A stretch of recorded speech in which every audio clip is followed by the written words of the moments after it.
Alright, my favorite people, back at it again with another video. You see the thumbnail, you know what it is for today on how I was able to acquire that apartment at 27 years old. So you'll definitely want to stay tuned. Hit the subscribe button as well as the notification bell, that way you can be informed.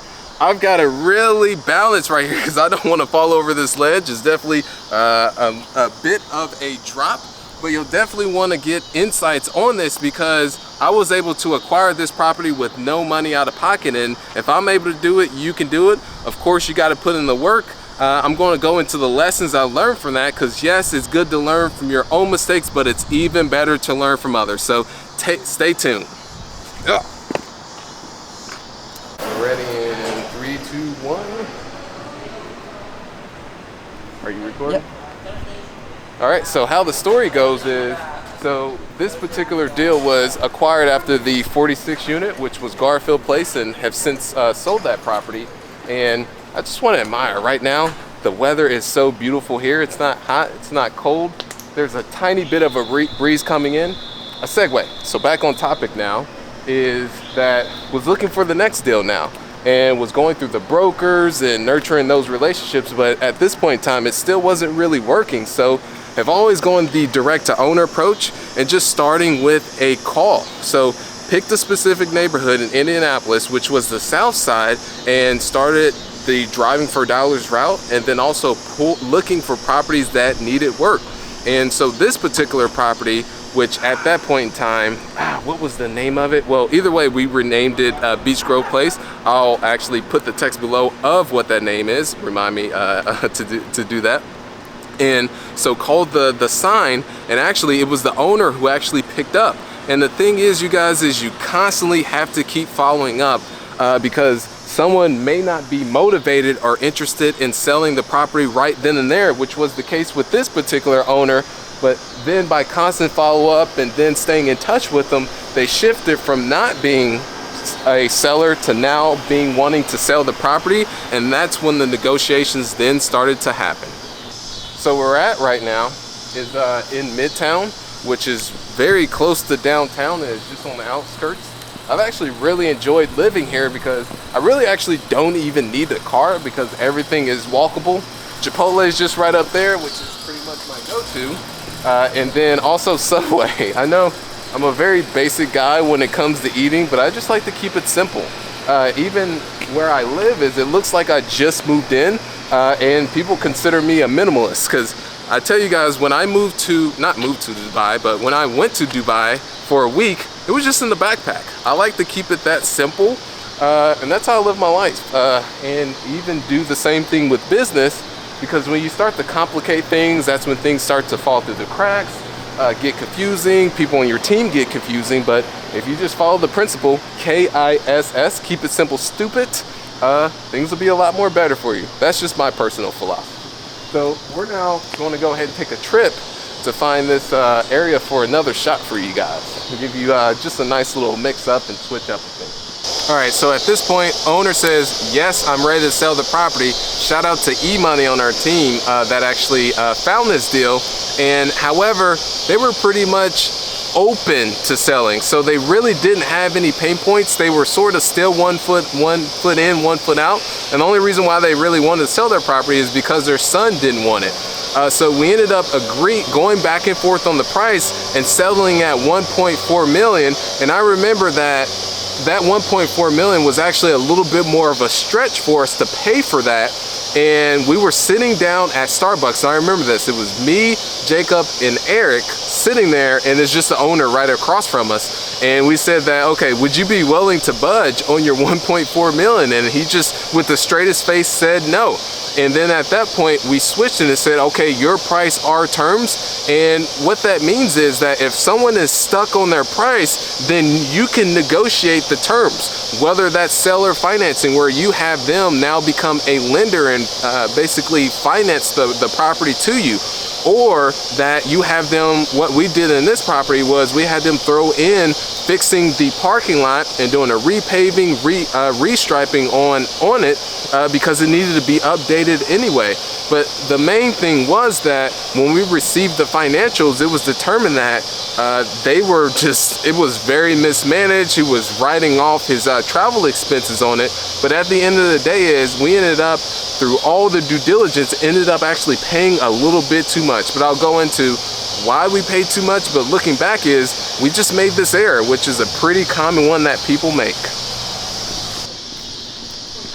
Get this leaf out the way. It's a pretty nice leaf.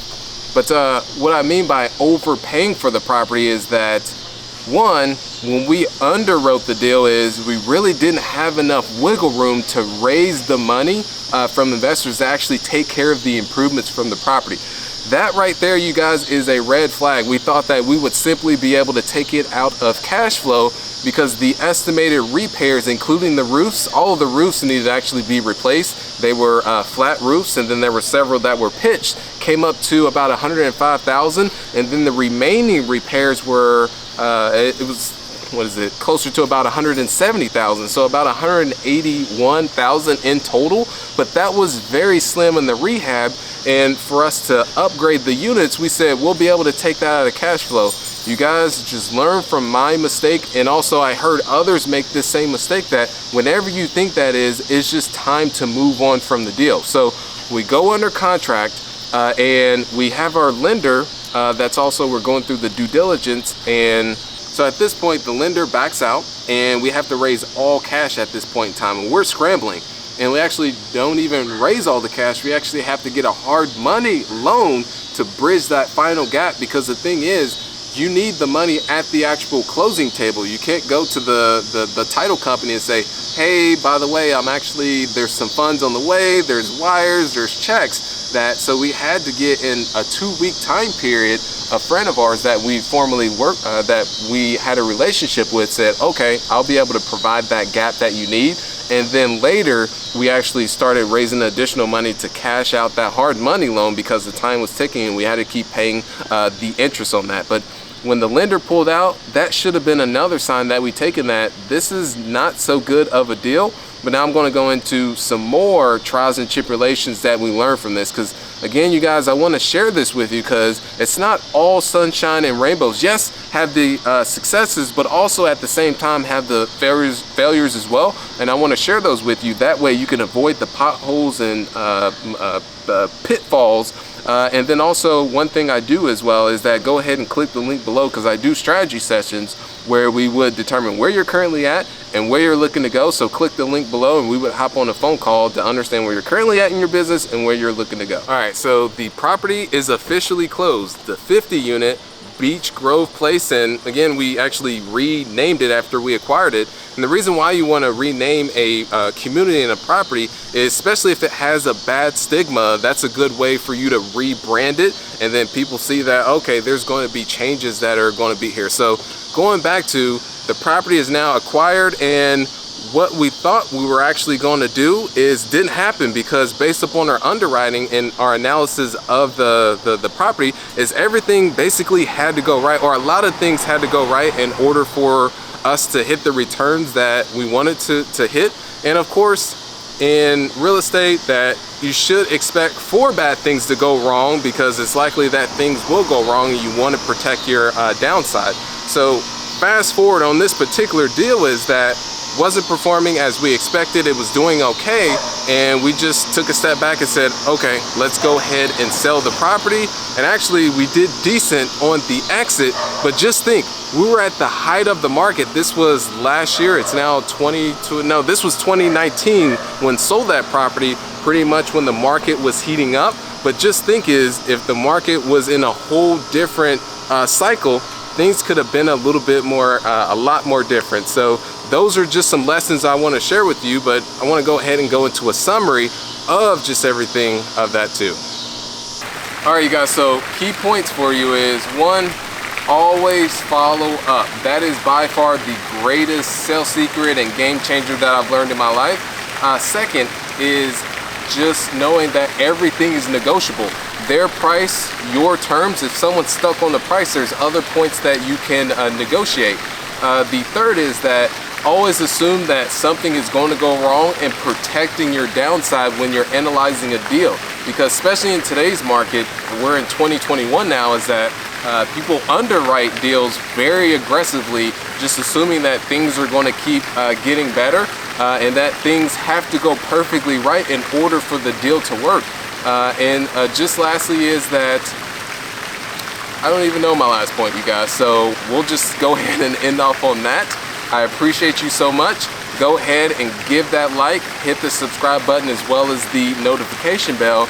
And again, with this particular deal is that no, it did not go right, but took those learning lessons and was able to do a decent return to investors, and then took that and applied it on the next deal, which ended up being a home run, and then even the deal after that a home run. So each of these are learning experiences and trials and tribulations, and you just take that and use it, because that's what entrepreneurship is about. And just going through the common education system, when you would, let's say, get an F or a D on a paper, it would be bad. That in this particular deal is, yeah, we didn't get the outcome that we wanted, but we got the learning lesson and then applied it on the deals moving forward. So we'd love to hear from you. Comment below is what has been one experience that you've had on the deal, and have all your deals going well?